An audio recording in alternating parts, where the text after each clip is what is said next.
Il y a de nouveau, des nouveaux, des nouveaux. Il y a les dimensions et dimensions et dimensions. Mais quand les nouveaux viennent et que tu ne peux pas enseigner les bébés au jardin, les lectures des collèges, est-ce qu'ils vont comprendre? Ils vont venir, s'ils ne comprennent pas, qu'est-ce qu'ils vont faire? Ils vont partir. Tu n'es pas aussi les collèges aussi, l'université, ce n'est pas le niveau. Mais le prédicateur, il prend tout son temps. Et quand il voit bien que non, vous ne posez pas de questions, mais il y a des questions aussi, il y a ceux qui sont là qui ne comprennent pas.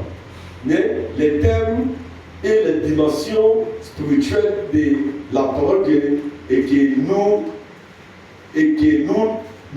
nous trouvons, ils ne comprennent pas. Mais qu'est-ce qu'il faut faire? Tu montes, tu descends, tu vas, alléluia. Tu es en train d'équilibrer que tout le monde, que tu puisses embarquer tout le monde à leur niveau. Il y a quelque chose qui m'a impressionné beaucoup. Lorsque l'Éternel a envoyé des serviteurs de Dieu, l'ange de l'Éternel est venu visiter Corneille pour qu'il puisse aller voir Pierre à Joppé. Ce n'est pas que non, Pierre c'est un juif, mais Corneille c'est un gentil. Mais ce n'est pas que non, il a imaginé que non, l'Éternel, l'ange de l'Éternel a envoyé quelqu'un de quitter loin pour aller dans une autre cité, peut-être, je ne sais pas si c'est une ville, une autre ville, pour chercher un homme. Donc, on pose des questions. Il n'y a pas des hommes dans la ville de Corneille. Il y en a.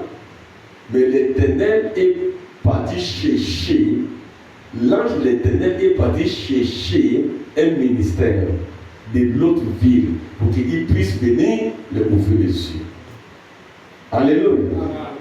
Bon, maintenant, écoutez, Corneille ne connaît pas ça qui concerne Jean-Baptiste. Il ne connaît pas rien du tout. Mais c'est un homme intègre et que Dieu voyait dans le cœur que non, lui là, il fait des biens. Ce qui est des biens de son cœur, il le fait. Il ne laisse pas que les gens le poussent de faire ce qui est des biens. Quand vous lisez Corneille, la Bible dit que c'est un homme intègre qui fait ce qui est des biens. Mais l'Éternel qui est le Père de l'univers, il regarde un païen qui ne veut pas même juif. Il envoie même son serviteur, Pierre, encore, qu'il a donné la clé pour aller visiter cet homme. Il n'est pas dit, va appeler Philippe, va appeler Nathaniel, va appeler les autres. Mais il dit, va, il a envoyé carrément chez Pierre. C'est une grâce pour la maison de Corneille. N'est-ce pas? C'est une grâce pour la maison de Corneille. Mais quand Pierre est arrivé, Pierre sait que non, s'il parle de Jésus, il ne va pas trop comprendre. Mais il a commencé par lui donner des Jean-Baptiste. Il a dit, bon, il a commencé de Jean-Baptiste, voilà comment il a envoyé, voilà un précurseur, voilà, jusqu'à il arrive à Jésus. Alléluia. Maintenant, le monsieur avec tous ceux qui sont aux alentours ont mieux compris. Et l'Éternel est déjà disposé, parce qu'il y a l'ange qui a déjà laissé le message, va chercher tel homme. Mais quand l'homme est venu, la confiance est déjà installée. Là, c'est ça qui opère le miracle. Amen. Ce qui opère le miracle, c'est quand la foi est installée.